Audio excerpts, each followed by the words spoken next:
Na 7ª vez em que o brasileiro exercita a democracia através do voto, fatos inéditos marcaram a disputa eleitoral.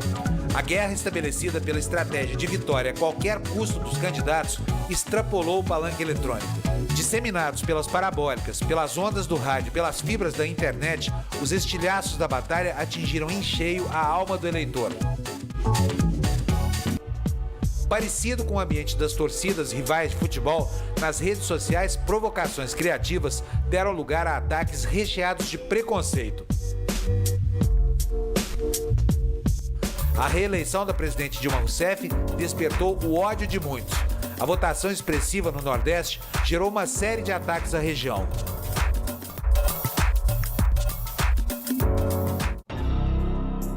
Comparações do Partido dos Trabalhadores ao nacional-socialismo de Hitler e sugestões para separar o Brasil com a construção de um muro inundaram a rede.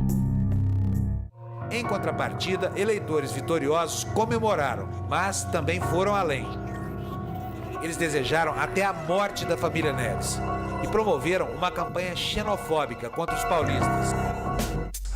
Na rede social criada para promover o encontro, a união e os bons relacionamentos, amizades foram desfeitas, curtidas foram substituídas por grosseiras descurtidas.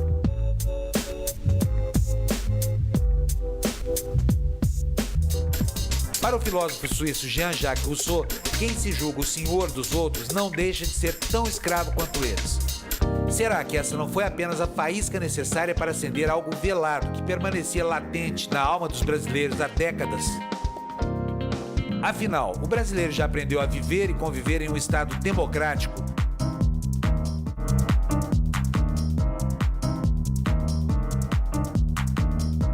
Para falar sobre estas e outras questões da sociedade contemporânea, o Canal Livre recebe o filósofo e professor Luiz Felipe Pondé.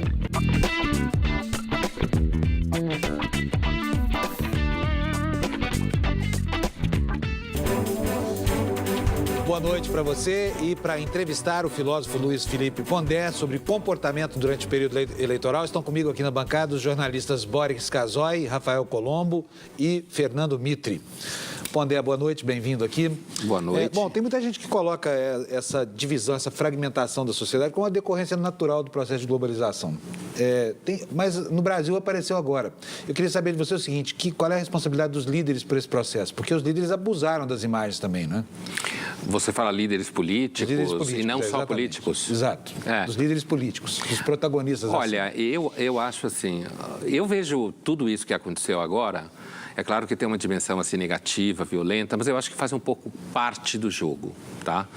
E se a gente conseguir transformar isso num trabalho mais contínuo de polêmica, porque a democracia é assim. Claro. Quando ela funciona justamente dessa forma, não no consenso sempre.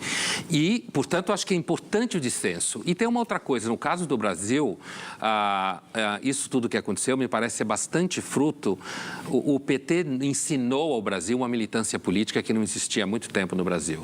E dentro dessa militância política, inclusive a raiva do outro, daquele que não concorda comigo, que é, sei lá, o patrão, é ele, é o dono, é o rico, é aquele filhinho de papai. Então, acho que o que aconteceu, ele é resultado... Eu tenho a impressão, no ano passado se falava que o gigante despertou quando foi para a Paulista.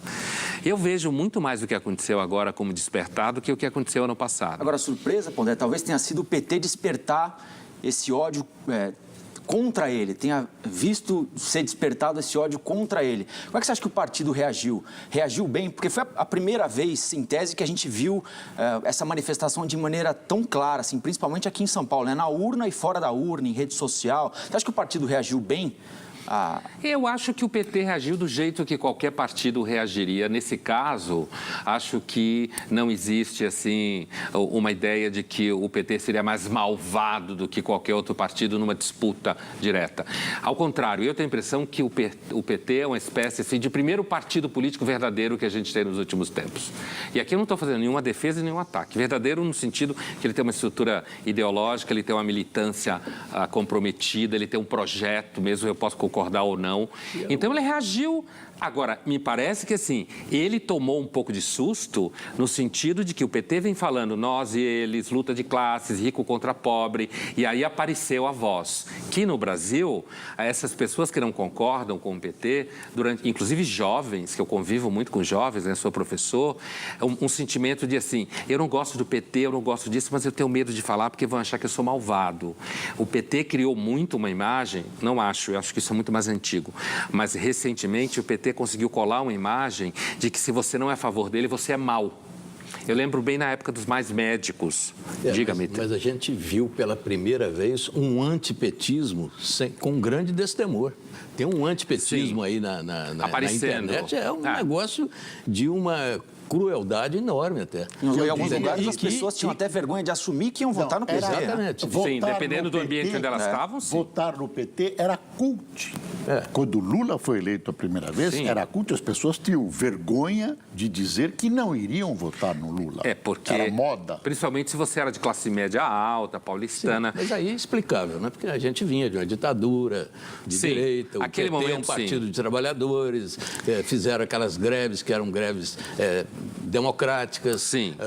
Você tinha outro enfrentamento contra o regime. Então, tudo isso se explica. Mas o fato é que tem um antipetismo agora entranhado na sociedade. Isso ficou claro nessa campanha. Isso é importante que a presidente Dilma ela leve isso em conta e perceba que ela venceu a eleição, ela é soberana, mas que metade do país não quer ela. Isso não significa que ela não represente o país no sentido legítimo. Ela já deu sinais e tem grande consciência disso. Ela tem que ter... E agora, eu não sei até que ponto vai ser tão fácil estabelecer esse diálogo, porque o PT, não sozinho, mas o PT foi bastante violento. Agora, eu queria voltar a uma coisa que o Boris falava, o seguinte, o PT nasceu como um partido de classe média paulistana, e não só paulistana, mas muito paulistana, implicado com a ideia de um país melhor. Então, chegou até a ser cult. Gente rica votar no PT. Tipo, eu sou rico, mas tenho consciência social. Como se uma coisa excluísse a outra a priori. Só que o PT hoje ele mudou. Desculpa, mas o tal de esquerda caviar é exatamente isso. Era o comunista que de o boutique. Nelson chamava esquerda festiva, né? Essa expressão de Portugal, o Constantino acabou pondo em circulação no Brasil. O PT hoje, me parece que ele mudou de perfil. Ele, apesar de que, aparentemente, às vezes eu tenho a impressão que o Haddad, com essa coisa de ciclofaixas e tal, ele fica tentando flertar com a classe média alta paulistana jovem, principalmente, que é quem anda nessas ciclofaixas. O PT hoje, me parece, é um partido com um perfil do velho coronelismo nordestino. Eu sou pernambucano, vivi entre Recife e Bahia há 25 anos, né? Então, e tenho 55, portanto, quase a metade. Então, assim, o PT hoje, ele é um partido que depende, do ponto de vista de voto, de áreas com alta vulnerabilidade econômica. Agora, Mas aí tem uma explicação, aí tem uma explicação, mas aí tem uma explicação que é fundamental. O PT é forte nessas áreas por causa dos programas sociais do PT, é evidente. Na América Latina, a pobreza é um capital eleitoral. Qualquer partido que queira ganhar eleição na América Latina tem que falar com esse capital político que é a população enquanto de baixa o PT era um renda. partido de classe média, ganhava a prefeitura em São Paulo, Porto Alegre, Campinas, mas eleição nacional nada, né? Só o que aconteceu é assim, na medida em que ele cada vez mais foi, e essa eleição, na realidade, mais do que tudo, ele acabou ficando um pouco encurralado em regiões de alta vulnerabilidade econômica e perdeu espaço em regiões com menos vulnerabilidade econômica, aí aparece a radiografia. Quer dizer, o Nordeste, que tem um monte de gente capaz, esse papo de nordestino isso, nordestino aquilo, é bobagem, é coisa de gente ignorante, mas assim, o Nordeste, você tem muitos bolsões de vulnerabilidade econômica, sempre teve. E a vocação dessa população é votar em quem dá coisa para ele. Agora, quando é absolutamente legítimo. É a mesma população que votou no Collor. Sim. Ou qualquer um que ache, porque o Collor é uma figura do coronelismo antigo, já no final, decadente. O Collor é um coronel decadente, do velho coronelismo. É verdade. Agora, professor, o senhor acha que essa efervescência que acabou sendo produzida aí nesse final de segundo turno pode representar um estímulo para os jovens entrarem na política de uma vez por todas? Porque havia um desencanto óbvio por parte da juventude no Brasil. As manifestações de junho, elas mostravam isso. Aquelas grandes multidões não se sentiam representadas, elas rejeitavam o sistema político e rejeitavam as lideranças políticas. E rejeitavam os partidos também. Mas esvaziou. Vários partidos, sim, mas é aí que eu quero fazer a minha pergunta. Os partidos, inclusive, tentaram pegar carona ali e foram devidamente expulsos do ambiente. Mas aquela insatisfação está aí na sociedade. E agora nós vimos uma mobilização de um lado e de outro. Será que isso não engata uma quarta e vira participação política da juventude, de alguma maneira? Um interesse, em vez do desencanto de antes, agora um certo interesse e até uma vontade de participar? Então, é isso que eu quis dizer com... Acho que o que aconteceu agora é mais o gigante acordou, como se falava na época, no passado, lembra? Mais do que em Naquele junho. dia, no 16 de junho, aquela segunda-feira. Então, eu acho que agora é mais o gigante acordou do que naquele momento. Primeiro porque eu, pessoalmente, não acredito em democracia que não seja representativa. E aqui na América Latina existe muito esse discurso populista de fazer democracia direta. Para mim, quem defende democracia direta está sempre querendo roubar no jogo. A democracia é representativa, é institucional, ela funciona como institucionalizando conflitos. Então, aquela coisa de que não quero partido nenhum, não quero governo nenhum, eu acho que ela é legítima quando você está com bode, tipo bode do que está aí, como se fala, como os jovens falam. Mas não do ponto de vista positivo. E aquelas manifestações se esvaziaram. Nesse momento, assim, muitas pessoas se envolveram, inclusive universitários, que nunca quiseram nada a ver com isso, se envolveram porque se sentiram tocados, inclusive com o que eles não queriam. Então, uma certa raiva política faz parte da democracia. Claro. E isso, organizadamente, quem ensinou foi o PT. Deixa eu te perguntar quem ensinou foi o PT. Olha só, uma coisa é a divergência, é a briga em torno de ideias, da ideologia, essa coisa toda. Mas a outra é a desqualificação das características étnicas, raciais, essa luta xenofóbica que aconteceu. Quer dizer, no meu modesto ponto de vista aqui, essa fragmentação foi muito grande, foi muito além do que determina... Eu queria pegar uma carona na sua pergunta, que é o seguinte. Na própria campanha eleitoral, houve um avanço sobre as intimidades, sobre os conceitos familiares, sobre as pessoas que eu nunca assisti. Então, eu pergunto o seguinte, toda essa fragmentação, toda essa confusão, toda essa xenofobia, na verdade, não quebrou pontes? Ou você acha que essas pontes são reconstruíveis? Por exemplo, quando a Dilma chama o Aécio para o diálogo, ele não vai porque ele foi extremamente ofendido. Quer dizer, é restabelecível isso? É normal? Então, primeiro, eu também, voltando ao que você perguntou, assim, acho que naquele momento foi demais. Mas esse ir demais, eu acho que faz parte do processo. Você vai demais e volta. Quando se para o campo da xenofobia, do racismo. Então, assim, eu estou pensando em invadir a vida privada, falar mal. Isso os americanos fazem com frequência. A xenofobia aparece como uma forma de raiva, seja do norte contra o sul, do sul contra o norte. Mas acho que, assim, no momento que aparece, o jeito de lidar com isso é criticar, nas próprias redes sociais, atacar quem é racista, denunciar a justiça eleitoral, denunciar se a pessoa fez isso em situações específicas que é passivo de crime, você denunciar. Eu não sou a favor da justiça eleitoral dizer o que você pode e não pode falar. Claro. Porque daqui a pouco um juiz vai querer dizer, faltou isso e tal. Faltou proposta sobre educação, faltou proposta sobre como asfaltar as ruas. Isso mesmo, e aí não pode fazer.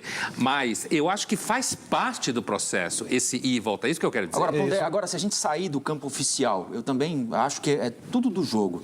Agora, saindo do campo oficial, acho que o que assustou as pessoas foi que esse tom, um pouquinho acima do que a gente está habituado na campanha, destampou um ódio que para muita gente não existia. E aí levou a manifestação racista, xenófoba, porque esse nasceu em tal lugar, depende de bolsa X, bolsa Y.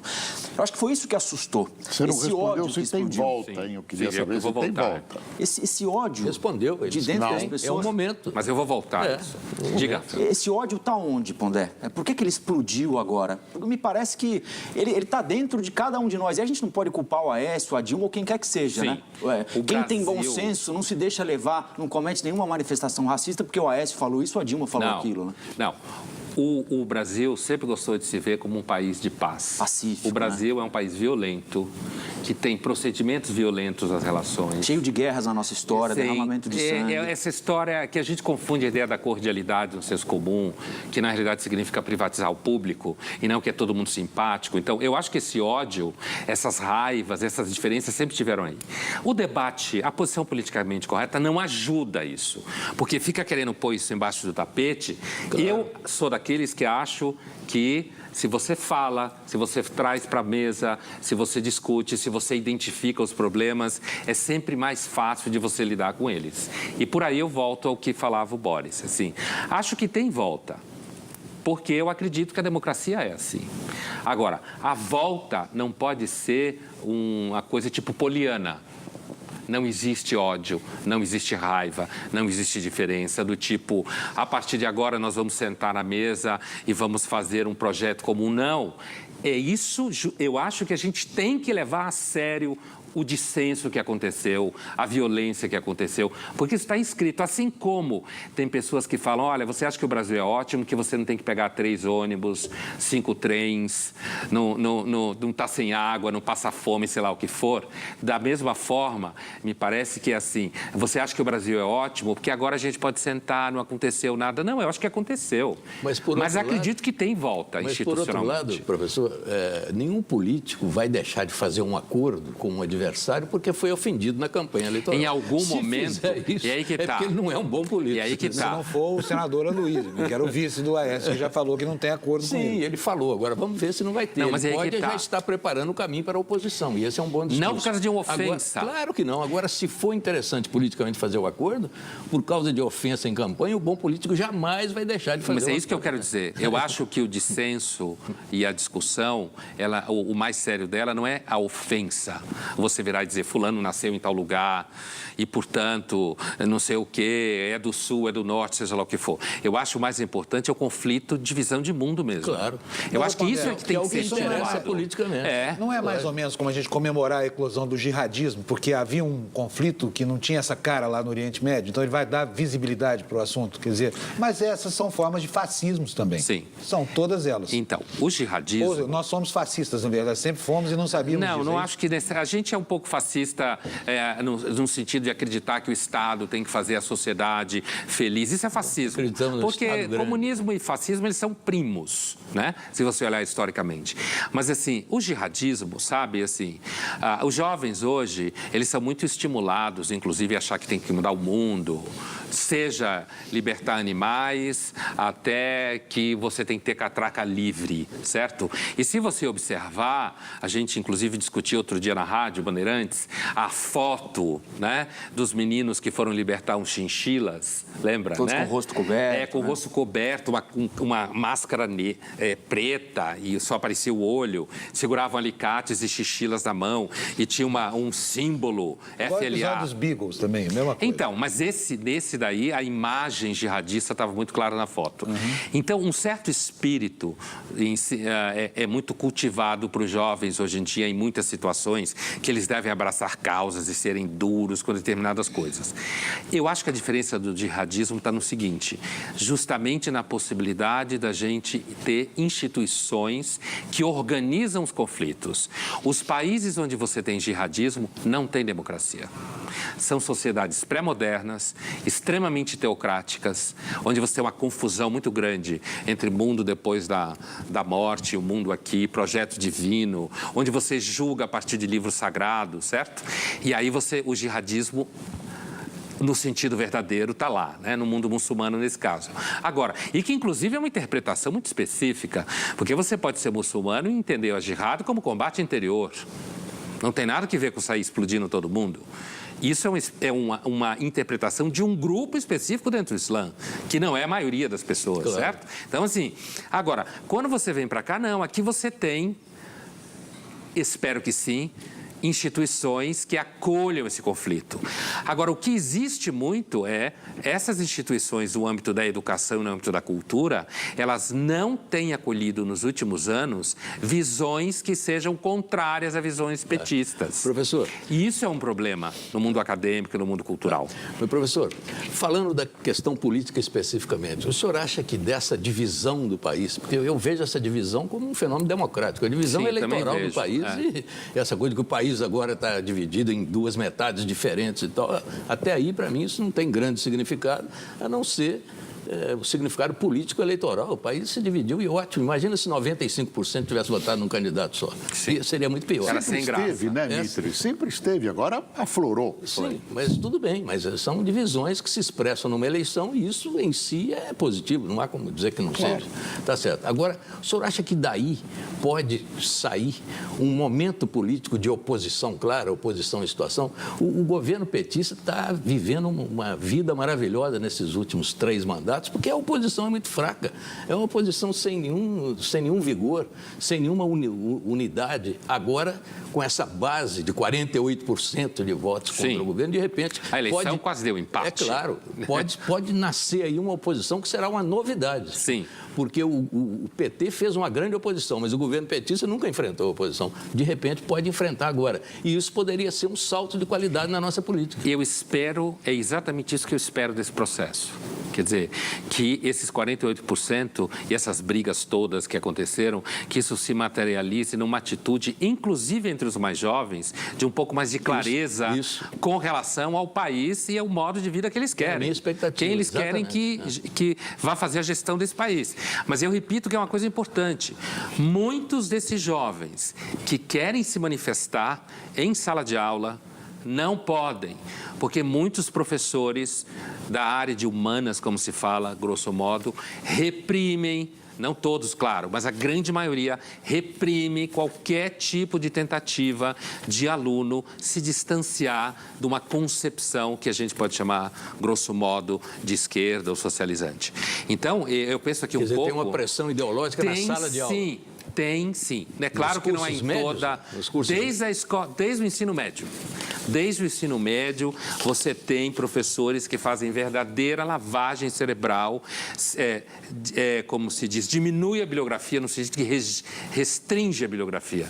Eu tenho uma experiência de que, na minha coluna da Folha, eu estou sempre falando de bibliografia, citando autores e tal, e o número de estudantes, aí no caso de filosofia especificamente, que se comunica comigo falando de livros que eles começaram a ler, que eles não tinham acesso antes, que eles não sabiam. Então, a esquerda, ela, entendida grosso modo, né, centro-esquerda, esquerda, ela perdeu na economia, porque não sabe gerir a economia. Ela não sabe gerir a economia. Ela perdeu na política, porque ela é autoritária, historicamente, mas ela ganhou na cultura. E principalmente porque a gente não dá bola para a cultura. Bom, esse cabo de guerra nas redes sociais por conta das eleições acabou afetando milhares de brasileiros. Nós vamos ver na matéria de Gilberto Esmanioto. Desde o início da campanha, em junho, as eleições geraram 674 milhões de interações no Facebook, o maior número da história do site. As discussões políticas mais acaloradas chegaram a acabar com as amizades. Já perdeu amigos por causa disso? Já. Amigos e família, inclusive. Quando a pessoa passa do limite, aí chega uma hora que não dá para aguentar mais. Acho que é bom que o país está discutindo política, é algo positivo, é uma mudança. O Caio resolveu assumir que era eleitor do PSDB escrevendo um post enorme no Facebook. E olha, enorme também foi a repercussão. Você acabou perdendo amigos, aposto. Acho que perdi ou me afastei um pouco, porque de fato se posicionar pró-Aécio desagradou com certeza parte dos meus amigos e familiares que são muito ligados ao PT, ao PCdoB e, portanto, não concordam com a minha posição. Já o primeiro post da Sandra nas redes sociais foi a favor do Partido dos Trabalhadores. Ouvi de tudo. Aí que eu comecei a conhecer as pessoas. Vamos argumentar com informações de verdade, vamos deixar o ódio de lado e conversar sobre política. Para este especialista, o modo do brasileiro acompanhar as eleições mudou com a facilidade de acesso à internet, o que acabou aumentando aumentando também o interesse pela política, mas houve exageros. Ficou um pouco marcada pelo ódio, uma briga de torcida, um pouco Fla-Flu, São Paulo e Palmeiras. São boatos desnecessários, desconstrução do candidato pelo lado pessoal. Para selar a paz, os internautas até criaram um churrasco virtual para recuperar as amizades perdidas nas eleições.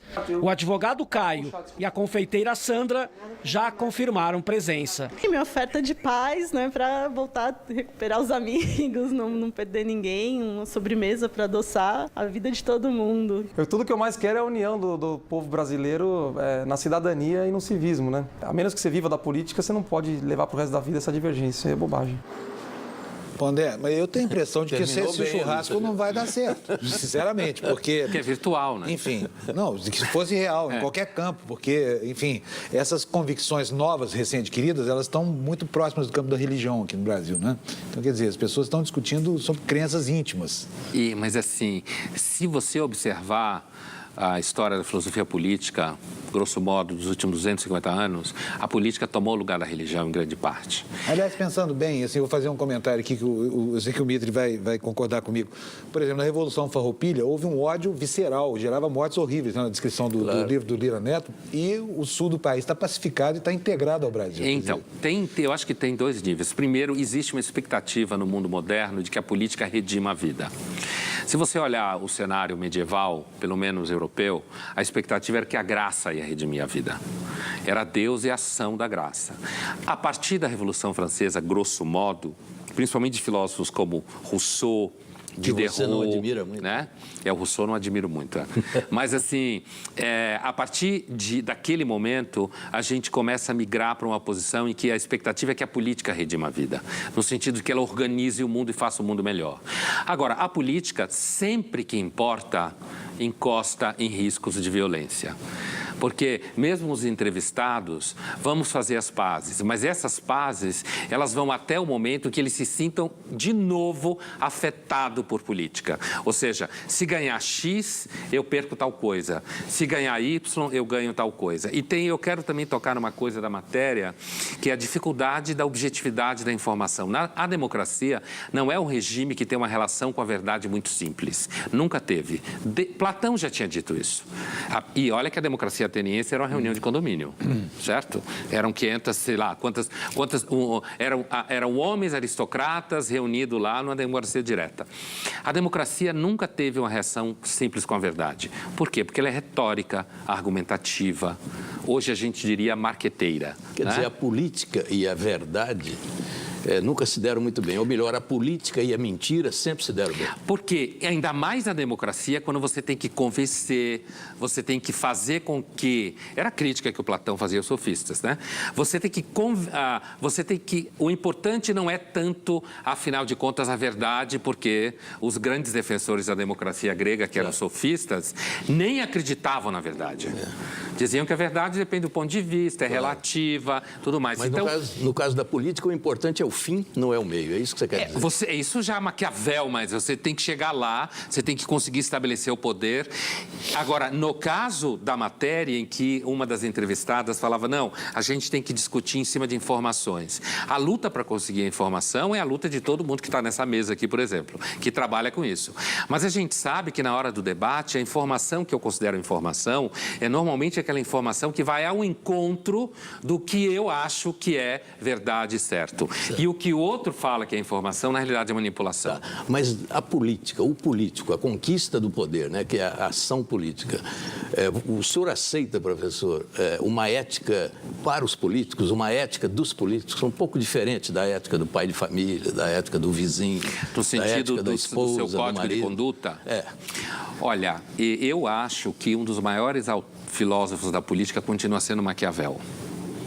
E o seu livro O Príncipe, que é um livro em que você só só deve ler ou só pode ler quando você já é uma pessoa um pouco mais madura. Certo. Né? Porque é um livro um pouco chocante em alguns sentidos. Então, o que eu quero dizer é o seguinte, a política continua sendo pautada, e estou sendo bem maquiaveliano nesse sentido, a política continua sendo pautada pela intenção de conquistar o poder e manter o poder. Isso. E é isso que a gente viu na campanha. Mas é Os Maquiavel candidatos... ou Max Weber? Não, Maquiavel. Max Weber pegou o Maquiavel e fez a ética da convicção e a ética da responsabilidade. Depois, o Maquiavel, quer dizer, essa ideia de que o objetivo do poder é conquistar o poder, manter o poder, apesar de que, para o Maquiavel, inclusive, isso não era para fazer você ficar mais rico, isso era para administrar a cidade. Porque a política que não administra bem a cidade é sempre má política. Por quê? Porque acaba gerando problema para quem vive lá. Agora, conquistar o poder exige técnica, estratégia, o que ele chamava de virtude, né? Sim, então, acho que a política continua sendo adquirir o poder e mantê-lo. Quer dizer, só para concluir, então você acha que alguns instrumentos da política não são exatamente aqueles que a gente aplaudiria numa reunião de família? Eu acho... Inclusive, alguns instrumentos de família não seriam aplaudidos em reuniões de família. Isso aí. Bom, nós vamos para o nosso primeiro intervalo. O Canal Livre volta já para continuar a conversa aqui com o Pondé. Até já, então.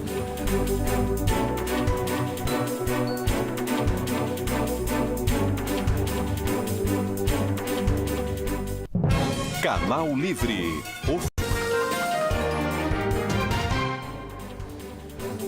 Nós estamos de volta com o Canal Livre, que essa noite fala sobre como as eleições afetaram a convivência entre os brasileiros. E o Boris quer começar, então, com você. Pondé, tem um componente novo nessa eleição, que é uma presença marcante da internet. Eu pergunto, a internet acentuou, contrastou o que já existia, ou ela tem uma participação nova, ela criou um vetor diferente e novo na política?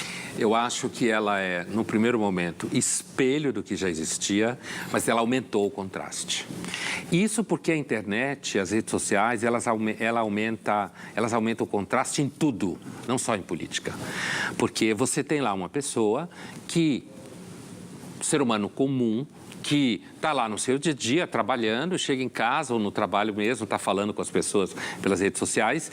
As redes sociais, muito antes da eleição Aécio versus Dilma, já era um ambiente de briga, de bater boca, de você discordar do outro, seja lá pelo que for, né? Agora, outra coisa, durante inclusive o primeiro turno, pesquisas sobre redes sociais mostraram que, inclusive foram veiculados por jornais aqui no Brasil, mas falando pesquisa sobre o Brasil mesmo. Desde a eleição do Obama que isso se tornou uma ferramenta de análise em política. O Facebook, por exemplo, ele é um lugar onde as pessoas tendem a repetir a sua posição. Ou seja, ao invés de o Facebook levar você a pensar em alguma posição diferente, na realidade, televisão, rádio, jornal faz isso mais do que as redes sociais.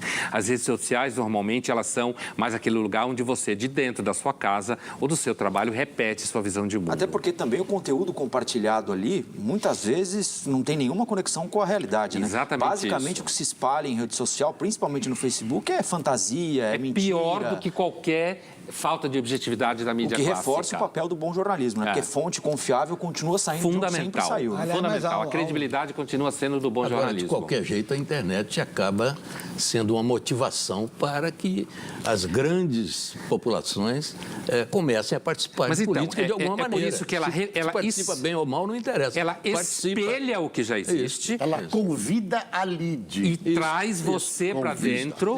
E aí aumenta o contraste. Na verdade, a internet é caótica e ela espelha o caos que existe dentro da mente das pessoas. Ela não tem a mediação que existe na mídia convencional. E pensar que tem gente que aposta nisso como modelo de comunicação social do futuro. Isso é... Não, mas acho que qualquer pessoa que estude um pouco de forma séria e não que esteja interessado em ter vantagens com as redes sociais para si, já sabe há algum tempo que não se pode imaginar que o mainstream da comunicação seja feito pelas redes sociais. Vou aproveitar o gancho para perguntar.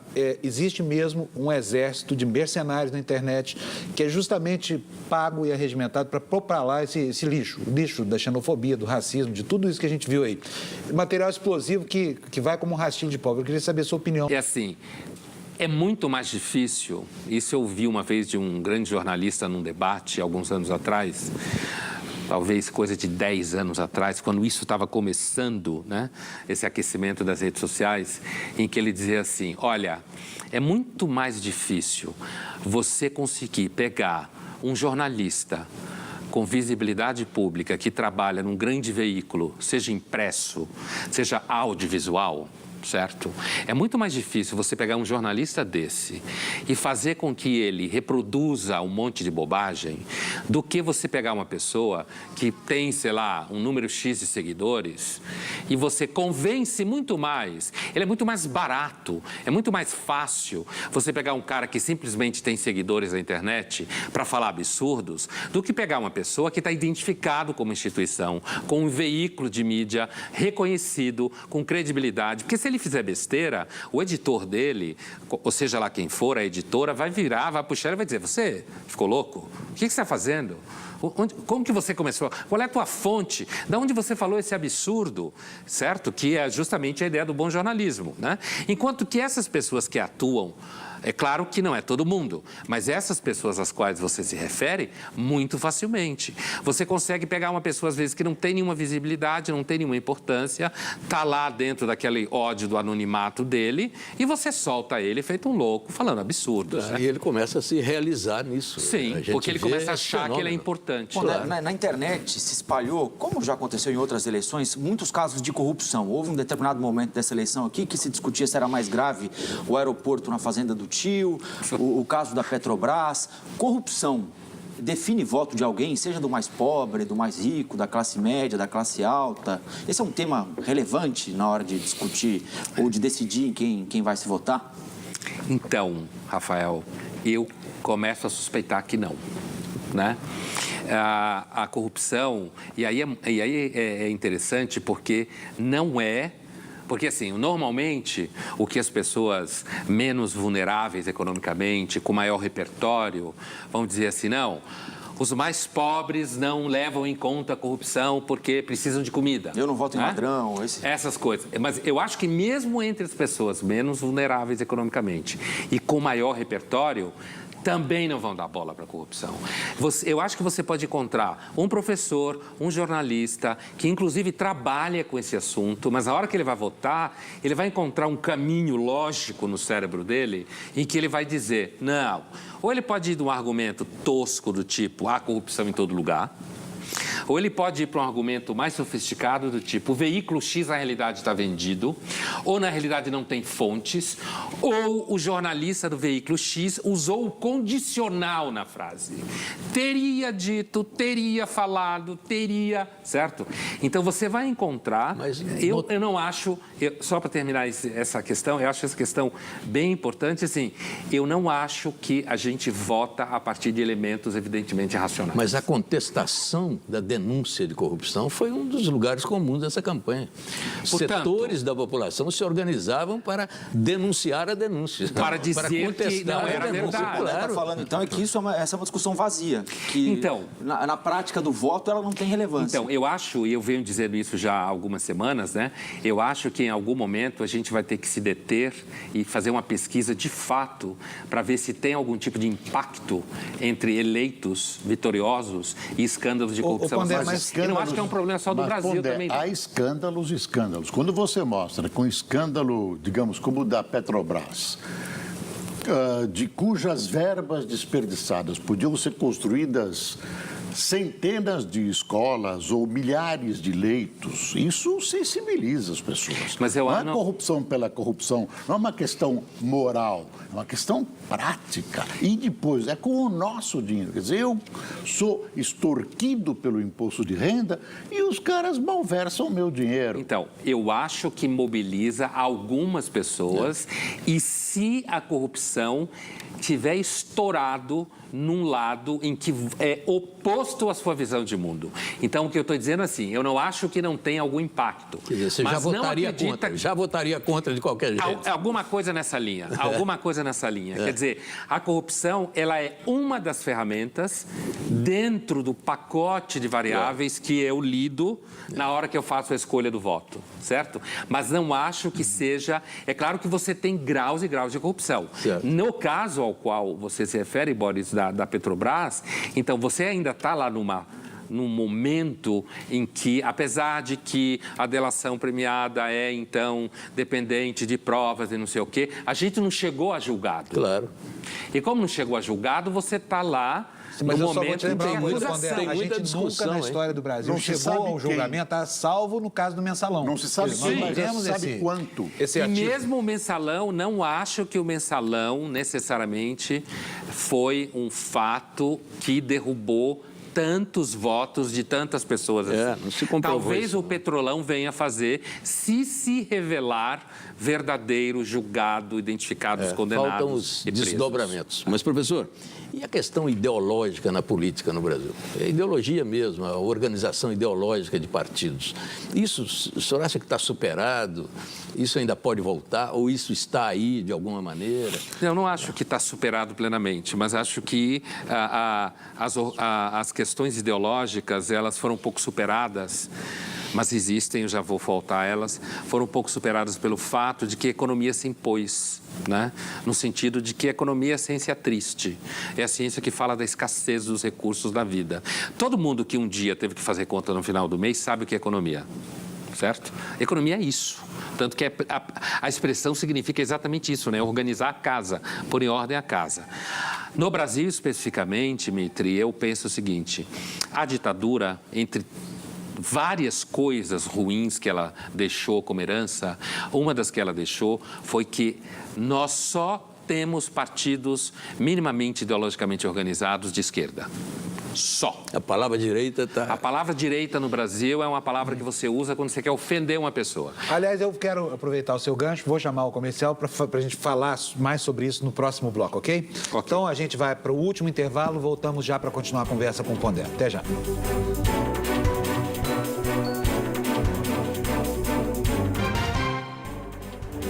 Nós estamos de volta para o último bloco do Canal Livre, que esta noite fala sobre a divisão da sociedade, sobre a democracia, com o filósofo Luiz Felipe Pondé. Mitri, eu vou te pedir para começar esse bloco, já que o assunto no anterior era seu.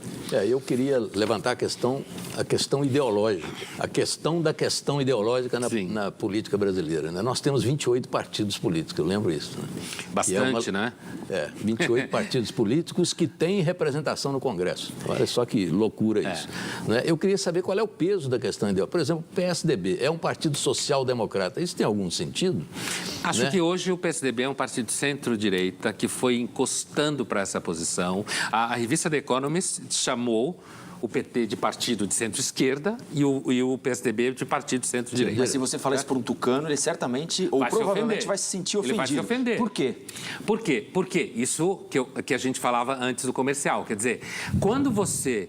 O rescaldo da ditadura foi criar uma concepção no Brasil que ou você é de esquerda ou você não presta. Chamar alguém de direita no Brasil é dizer que essa pessoa é torturadora, acha que tem gente que tem que morrer de fome, que ela é malvada, sei lá, que ela não fala com a mãe no final de semana, sei lá. Ou seja, um pacote de coisas horríveis, né? E isso daí é muito fruto não só da ditadura, mas a ditadura fez muito esse trabalho. Por isso que eu costumo dizer que o projeto de esquerda no Brasil devia agradecer a ditadura. Por quê? Porque a ditadura construiu um caminho para você encher o peito e dizer assim, eu lutei contra a ditadura. Na realidade, eu queria instalar uma outra ditadura aqui, cubana soviética. Mas então, eu sou a favor do bem, da liberdade, não sei do quê. E aí desarticulou. O que você tem além disso? Partidos que foram identificados com coronelismo atávico, fisiologismo, certo? Aquilo que na Revolução Francesa chamava de pântano. certo? Não é nem alguém que esteja defendendo propriedade privada, liberdade de expressão, direito individual, certo? Que é o que eu entendo por direita do ponto de vista filosófico. Pondé, por que é tão... Olha só, surgiram duas palavras, duas expressões aí novas nessa eleição, que é o coxinha, né, que designa o Mauricinho, aí, o eleitor, o playboyzinho de direita, e esquerda caviar. As duas são extremamente ofensivas. Se você quiser brigar com o sujeito, não adianta xingar a mãe dele, mas chame ele de coxinha para você ver o que acontece. Então, por que esses memes ganharam isso é um símbolo. Veja, eu estou entre aqueles, resumindo um pouco essa ópera, assim, que acham que tudo que aconteceu com todos os problemas foi bom. Certo? No final, a soma é positiva. É positiva porque você colocou as pessoas em conflito, em discussão. E também estou entre aqueles que acham que não se deve agora simplesmente terminar em pizza e todo mundo se ama. Não! Nem todo mundo se ama e nem todo mundo concorda, certo? Agora, e aí nesse contexto, um xingamento político, ser o mais ofensivo... Seu coxinha. Eu acho maravilhoso. Eu acho maravilhoso, porque quando você diz que alguém é coxinha, você quer dizer que ele é bobo, que ele é alguém que, sei lá, só anda em bairro rico, certo? Que não tem mínima noção do que acontece no mundo. Quando você chama alguém de esquerda caviar, que é o termo que o Constantino botou em circulação de Portugal, o Nelson já tinha cunhado aqui o esquerda festiva, que é a mesma coisa, né? Ele já usava essa expressão. Então, assim, quando você diz que alguém é festivo ou alguém é caviar, é porque, na realidade, é aquele Mauricinho que fez uma escola cara da Zona Oeste de São Paulo, um professor de história meteu na cabeça dele uma série de coisas, ele continua indo esquiar no Colorado, mas ele acha que é de esquerda, porque ele vai salvar o mundo e vai mudar o mundo. Na realidade, ele não tem a mínima noção do que significa andar de metrô, de ônibus. Pondé, eu vou te fazer uma pergunta do advogado do diabo, uma pergunta chã, mas que eu acho que passa pela cabeça de muita gente. Na conversa, sempre a gente desvaloriza uma democracia que não tenha partidos ideológicos. E eu pergunto, para uma democracia funcionar para o bem-estar da sociedade, eles são necessários? Olha, Boris, acho que uma democracia, uma sociedade democrática, no caso, quanto mais organizada ela tiver, o que eu quero dizer com isso? As pessoas andem na rua sem serem mortas e assaltadas, você tem escola razoável, um sistema de saúde razoável, né? Onde as mulheres possam circular, trabalhar aqui, ali, acolá, sem ter que ficar pedindo perdão, desculpa ou autorização. Ou seja, estou pegando índices básicos, né? Quanto mais uma sociedade for assim, menos você vai precisar de partidos fortemente ideológicos. Por quê? Porque, no final das contas, a vida é pautada por você quer ter uma vida razoável, comer mais ou menos bem, ter um pouco de lazer, você quer poder viajar, você quer que sua família circule sem sofrer riscos e tal. Alguém, um romântico, pode virar e dizer, mas que vida besta, porque os românticos estão sempre achando que a vida cotidiana é besta. Mas tudo bem, melhor sofrer de uma melancolia romântica, porque a vida é besta, do que você ter uma escola porcaria, não conseguir ir no hospital quando está doente, ficar sendo assaltado o tempo inteiro, sendo roubado de tudo quanto é jeito. Então, eu acredito que quanto mais uma sociedade é um pouco mais homogênea, ela conseguiu construir um cotidiano um pouco menos pior, eu falo sempre assim, porque eu não acredito em perfeição, né? Então, quanto menos pior ela for, menos ideologia precisa. Agora, professor, há alguns valores, professor, que eu acho que continuam presentes aí e eles têm um sentido ideológico. Por exemplo, e até uma tensão entre eles. Por exemplo, liberdade, igualdade, segurança. Se você enfatiza a igualdade, você tem um projeto político ideológico claro. Sim. Você enfatiza a liberdade, você tem também. Você enfatiza a segurança, você põe tudo em xeque. Sim. Tem também a questão do mais Estado e menos Estado. São questões ideológicas. Sim, mas eu acho que essas questões são ideológicas e no Brasil elas fazem muito sentido. Isso. Porque o Brasil é um país claro. ainda que precisa se colocar isso. A gente não é Noruega, não é Dinamarca, não é Escócia, que pode ficar dizendo, eu quero ser Reino Unido, não quero, hoje eu estou afim, amanhã eu não estou. Quer dizer, a gente não está nessa situação. Agora, é claro que o que eu queria dizer é o seguinte, uma sociedade que tem uma sociedade de mercado ativa, onde as pessoas têm um emprego, a minha concepção de justiça social é quando você tem muito emprego. Uma sociedade como essa, ela pode, por exemplo, entender que igualdade É quando você tem igualdade perante a lei, você não tem diferenças muito grandes de ganho, ou seja, uma pessoa pode ser muito rica, mas a pessoa que está aqui embaixo consegue ter uma vida cotidiana razoável.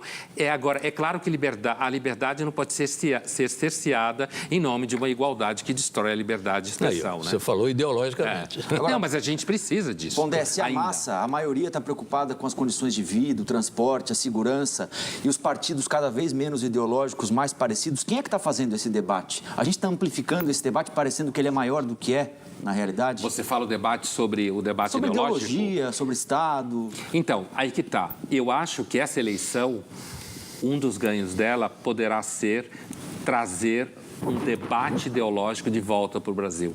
Porque é o que eu dizia antes, ideologia é uma coisa que você pode precisar ou não. Acho que o Brasil ainda precisa de elementos ideológicos, porque não está claro determinadas concepções do que a gente quer para o Brasil. Então, você precisa de metrô no Brasil, por exemplo, mas você não pode destruir a liberdade de expressão. Você precisa de ter saúde melhor ou educação, mas você não pode fazer com que comitês participativos destruam a autonomia do legislativo em nome de uma teoria ideológica suposta. Então, acredito que um dos ganhos dessa eleição, que eu espero que tenha, é justamente trazer de volta um pouco de um certo debate ideológico para o Brasil. Infelizmente, não temos mais tempo, o programa acabou. Pondé, quero agradecer. Que pena, hein? Foi boa, Eu que né? agradeço. Passou voando hoje. Só queria lembrar que o Pondé está todos os dias na Rádio Bandeirantes, né? Isso mesmo, a gente é colega na na Rádio Bandeirantes. Então amanhã acorde cedo para ouvi-lo lá, junto com o Rafael Colombo. E o Canal Livre de hoje fica por aqui. A gente agradece a presença do filósofo Luiz Felipe Pondé. Agradeço aqui a presença dos meus colegas Boris Casoy, Rafael Colombo e Fernando Mitre. Para você que nos assistiu, muito obrigado pela sua audiência, uma ótima semana e a gente se encontra domingo que vem. Até lá, boa noite para você.